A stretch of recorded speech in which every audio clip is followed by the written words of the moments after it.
Siit järgmine asi. Ärge alustage oma esinemist vabandamisega.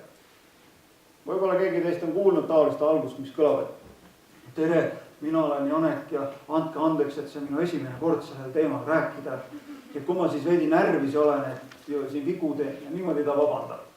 Kui paljud teist nüüd heldinud selle puhul mõtlevad, nii nunnu, et ta närvis, aga mulle meeldib ikka esinemist lennureisiga võrrelda. Anna käega märku juhul, kui sa mitte kunagi lennukiga lennanud ei ole.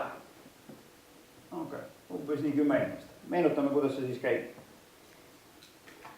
Siin ootab lend üle ookeani ja see kestab umbes nii, ütleme 3 tundi või 7 tundi. Sa tuled, sätid ennast sinna lennukisse sisse, nii nagu teie siia.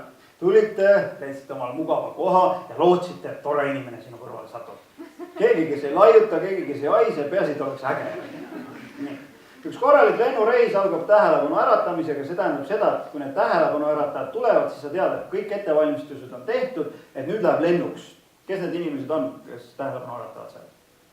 Stjuardess, need, kes seda võimlevist tulevad tegema, jah. Järgmisena võtab sõna kapten, kes räägib, kuhu lendate, kaua lendate, mismoodi see käib. Nüüd aga kujuta ette, et sa istud lennukis ja lennuki kapten võtab sõna ja ütleb, tere, mina olen lennuki kapten Janek ja andke mulle andeks, aga see on esimene kord selle lennukiga lennuk. Tausalt öelda, ega ma eriti ettevalmistunud ei ole. Sain 3 tundi tagasi teada, et ma pean lendama tulema. Aga mul on abikapten.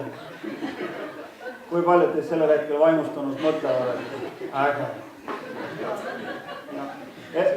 Ja keegi mõtleb, et hea nali, et see ei ole võimalik, eks. Aga veel kord, ei ole mõtet vabandada sellepärast, et sa närvis oled või sellepärast, et sa arvad, et midagi võib valesti.